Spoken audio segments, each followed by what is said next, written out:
Hello my dear students, welcome to Bhavya chemistry academy BCA। आज के इस वीडियो में हम बात करने वाले हैं chapter 8 D and F block elements की, जो कि क्लास 12th की केमिस्ट्री का एक इम्पॉर्टेंट चैप्टर है। और ये वीडियो CBSE, ICSE और स्टेट बोर्ड के स्टूडेंट्स के लिए बहुत ही यूजफुल होने वाला है। ये वीडियो लेक्चर 10 है, जिसका टॉपिक है some important compounds of transition elements, जिसमें हम बात करने वाले हैं पोटेशियम डाइक्रोमेट K2Cr2O7 के बारे में। इस वीडियो लेक्चर में हम पोटेशियम डाइक्रोमेट का स्ट्रक्चर देखेंगे, उसकी प्रॉपर्टीज़ देखेंगे, उसका मेथड्स ऑफ प्रिपरेशन देखेंगे। सारी बातें पोटेशियम डाइक्रोमेट से रिलेटेड यहाँ पे की जाएगी। तो वीडियो बहुत ही इन्फॉर्मेटिव और बहुत ही इंटरेस्टिंग होने वाला है, ध्यान से देखिएगा। आइए वीडियो की शुरुआत करते हैं। तो जब हम बात करते हैं पोटेशियम डाइक्रोमेट की, तो हम क्या कहेंगे? It is used in the leather industry and also as an oxidant for the preparation of many azo compounds। Leather industry में इसका यूज़ होता है और इसके साथ साथ ये अच्छा ऑक्सीडाइजिंग एजेंट होता है, जहाँ पे बहुत सारे एजो कंपाउंड्स का preparation as an oxidant potassium dichromate की हेल्प से किया जा सकता है। अब हम शुरुआत करते हैं। सबसे पहले देखते हैं पोटेशियम डाइक्रोमेट का प्रिपरेशन, कैसे हम पोटेशियम डाइक्रोमेट को प्रिपेयर करते हैं। तो देखिए ध्यान से, जब हम बात करते हैं मेथड्स ऑफ प्रिपरेशन की, तो हम क्या कहेंगे? Potassium dichromate is prepare from chromite और FeCr2O4 in the 3 steps. Potassium dichromate का जो प्रिपरेशन है वो क्रोमाइट ओर से होता है, जिसका फॉर्मूला है FeCr2O4। एंड वो जो प्रोसेस है वो 3 स्टेप्स में होता है। प्रिपरेशन का जो मेथड है वो 3 स्टेप्स में कंप्लीट होता है। तो देखिए, एक एक करके तीनों स्टेप की बात करते हैं। सबसे पहले बात करते हैं स्टेप 1 की। तो स्टेप 1 में क्या होता है? द फ्यूजन ऑफ क्रोमाइट और FeCr2O4 विथ सोडियम और potassium carbonate in the free access of air gives sodium chromate. हम क्या करते हैं? क्रोमाइट और FeCr2O4 का फ्यूजन कराते हैं सोडियम और पोटेशियम कार्बोनेट के साथ फ्री एक्सेस ऑफ एयर में, जहाँ से हमारे पास सोडियम क्रोमेट का प्रिपरेशन हो जाता है। तो हमारी केमिकल रिएक्शन क्या हो जाएगी? 4 FeCr2O4 plus 8 Na2CO3 plus 7 O2 gives 8 Na2Cr4 plus 2 Fe2O3 plus 8 CO2।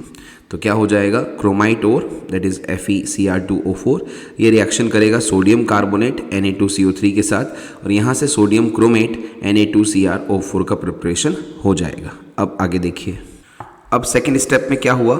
Second step में क्या होगा? देखिए, the yellow solution of sodium chromate is filtered and acidified with sulphuric acid to give a solution from which orange sodium dichromate can be crystallised.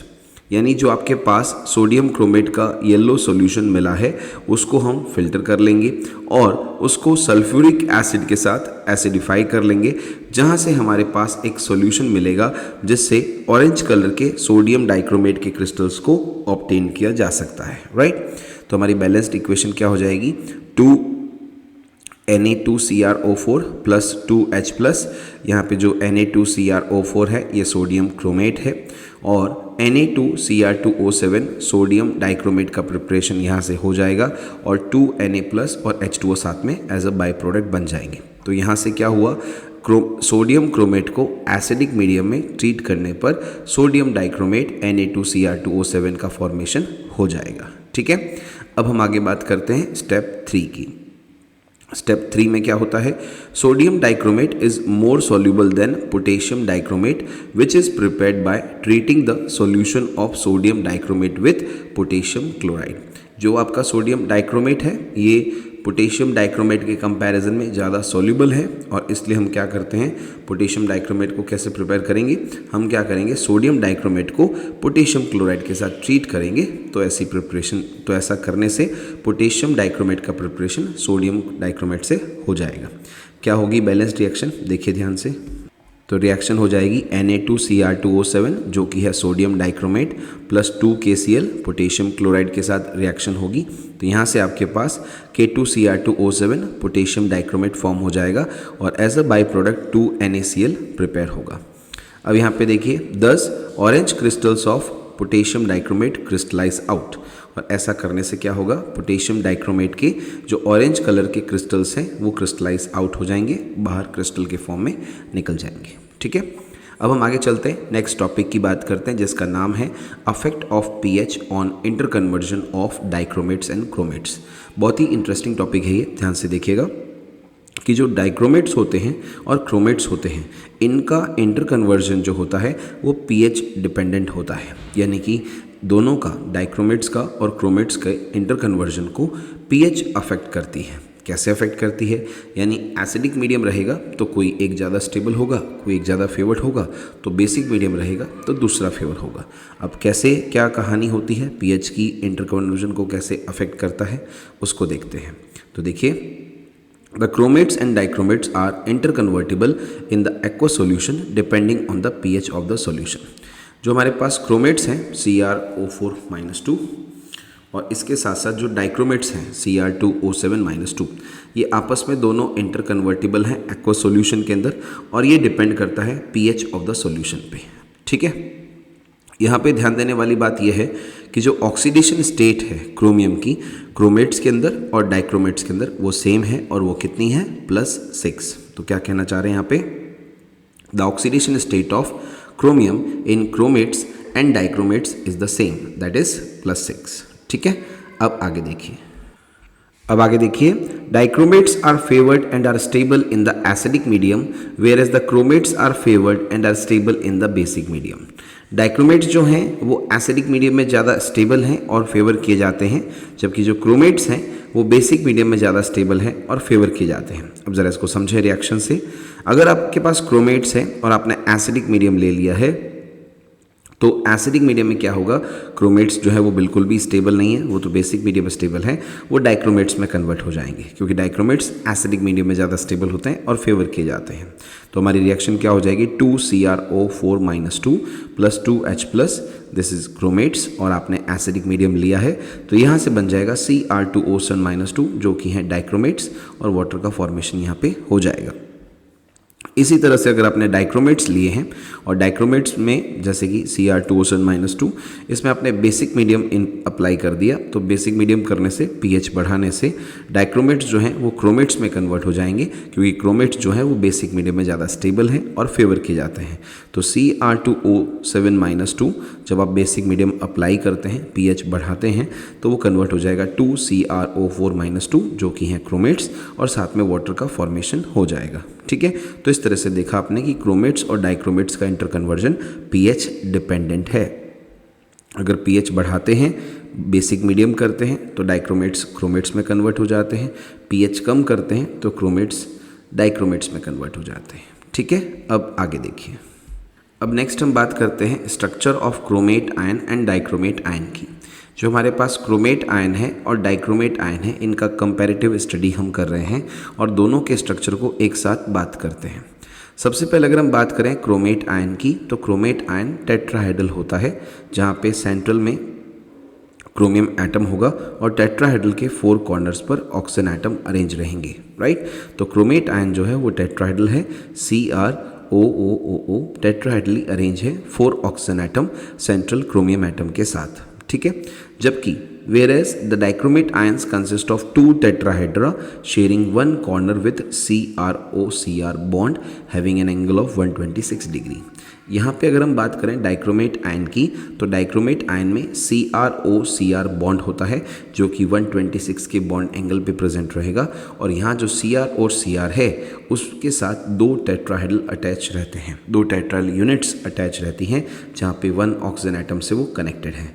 तो एक tetrahedral unit दूसरी tetrahedral unit के साथ oxygen से जुड़ी हुई है जिसकी वजह से CrO-Cr बॉन्ड बनता है जहाँ बॉन्ड एंगल 126 डिग्री है। यहाँ पे देखा जाता है कि जो CrO-Cr बॉन्ड बन रहा है वहाँ पे बॉन्ड लेंथ है 179 पिकोमीटर, जबकि Cr की जो टेट्राहेड्रल यूनिट्स हम बात कर रहे हैं वहाँ जो बॉन्ड एंगल है, बॉन्ड लेंथ है वो है 163 पिकोमीटर। तो 2 तरह की बॉन्ड लेंथ यहाँ पे पाई जाती हैं। CrO-Cr में बॉन्ड लेंथ है 179 पिकोमीटर, जबकि CrO जो बॉन्ड है, कॉर्नर बॉन्ड है टेट्राहेड्रल यूनिट के अंदर, वहाँ 163 पिकोमीटर बॉन्ड लेंथ पाई जाती है। ठीक है, अब आगे देखिए। अब हम बात करते हैं प्रॉपर्टीज़ की कि सोडियम और पोटेशियम डाइक्रोमेट्स की जब हम बात करते हैं, कंपैरेटिव स्टडी करते हैं, तो जो डाइक्रोमेट्स हैं उनका नेचर कैसा है। उनकी प्रॉपर्टीज़ क्या हैं। तो चाहे आप पोटेशियम डाइक्रोमेट लो जो हमारा मेन कंपाउंड है इस वीडियो में, उसी की हम बात कर रहे हैं, या उसके साथ साथ आप सोडियम का भी जिक्र कर सकते हैं, तो दोनों में क्या होगा प्रॉपर्टीज़ देखिए। Sodium and potassium dichromates are strong oxidising agents in which the sodium salt has a greater solubility in water and it is extensively used as an oxidizing agent in organic chemistry। Sodium और potassium डाइक्रोमेट्स जो होते हैं वो strong oxidising agents होते हैं, जहाँ पे जो सोडियम सॉल्ट है उसकी ग्रेटर सॉलिबिलिटी होती है वाटर में, और वो एक्सटेंसिवली यूज़ किया जाता है ऑक्सीडाइजिंग एजेंट के फॉर्म में ऑर्गेनिक केमिस्ट्री में, राइट। तो जो इसका बिहेवियर है पोटेशियम डाइक्रोमेट का, वो एज एन ऑक्सीडाइजिंग एजेंट की तरह होता है ऑर्गेनिक केमिस्ट्री में, ठीक है। अब आगे देखिए, potassium dichromate is used as an primary standard in the volumetric analysis. जब हम वॉल्यूमेट्रिक एनालिसिस करते हैं तो वहाँ पे जो प्राइमरी स्टैंडर्ड है उसके फॉर्म में पोटेशियम डाइक्रोमेट का यूज़ किया जाता है, ठीक है। इन एसिडिक सॉल्यूशन, जब हम बात करें एसिडिक सॉल्यूशन में, वहाँ पे डाइक्रोमेट ऑक्सीडाइजिंग बिहेवियर शो करते हैं, और उनका जो ऑक्सीडाइजिंग एक्शन होगा वो कैसे हम एक्सप्रेस करेंगे वो आप देखिए ध्यान से।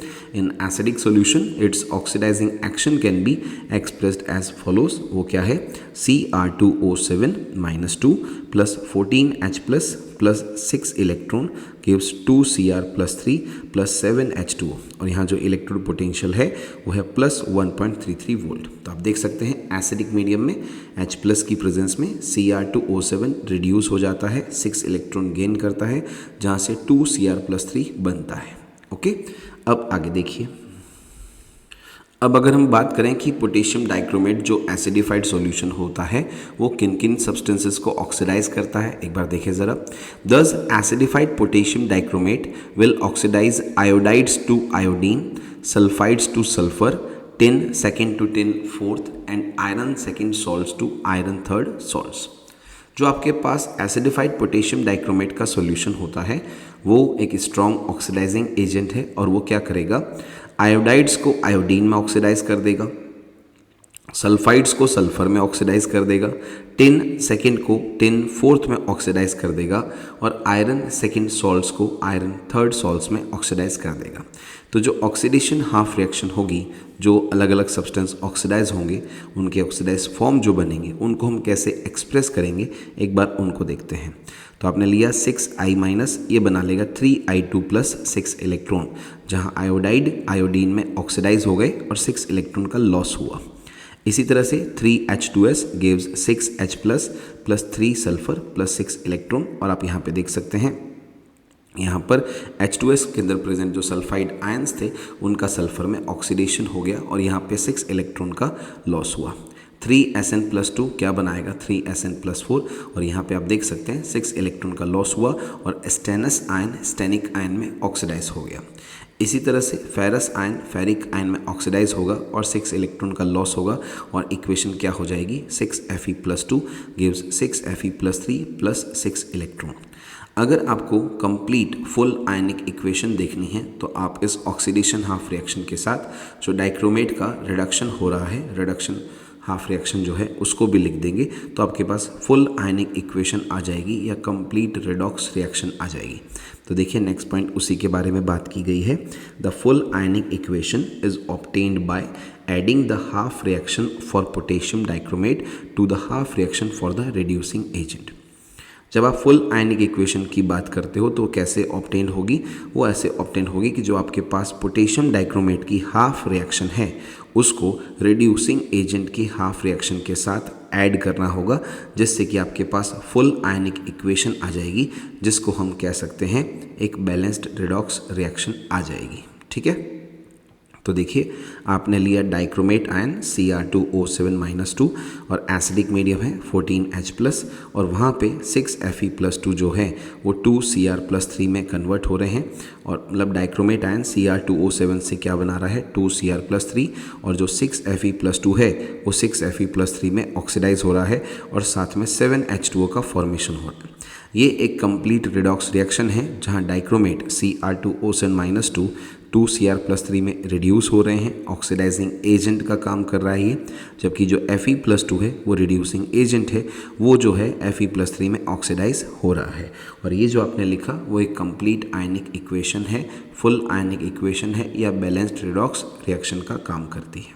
ओके, तो स्टूडेंट्स आपने इस वीडियो लेक्चर में देखा, हमने बात की पोटेशियम डाइक्रोमेट के बारे में, उनका मेथड्स ऑफ प्रिपरेशन कैसे होता है, उनका स्ट्रक्चर क्या होता है, डाइक्रोमेट्स और क्रोमेट्स का पीएच डिपेंडेंट इंटरकन्वर्जन क्या होता है, और फिर हमने क्रोमेट्स की डाइक्रोमेट्स के साथ कंपैरिजन करते हुए उनके स्ट्रक्चर को बताते हुए हमने डाइक्रोमेट्स की बहुत सारी प्रॉपर्टीज़ को समझा, कैसे वो वर्क करते हैं और कैसे उनका ऑक्सीडाइजिंग बिहेवियर एसिडिक मीडियम में देखा जाता है। उम्मीद करते हैं यहाँ पे जो भी आपको समझाया वो समझ में आया होगा। फिर भी अगर आपको कोई बात नहीं समझ में आई है तो आप कमेंट सेक्शन में ज़रूर मेंशन करें, हम उस पे बेस्ड एक सेपरेट वीडियो अलग से बना लेंगे। और स्टूडेंट अभी तक आपने हमारे चैनल को सब्सक्राइब नहीं किया है तो ज़रूर सब्सक्राइब करें, ताकि हमारे चैनल पे जो भी 11th 12th नीट जेई का वीडियो अपलोड होता है केमिस्ट्री का, उसका नोटिफिकेशन आप तक मिल जाए। उसके अलावा अगर आप हमसे कोई टॉपिक पढ़ना चाहते हैं तो आप हमारे चैनल पे विजिट करें और वहाँ पे कमेंट सेक्शन में ज़रूर मेंशन करें कि आपको कौन से टॉपिक हमसे पढ़ने हैं, उस पे बेस पे हम एक सेपरेट वीडियो अलग से बना लेंगे। Okay students, thank you very much.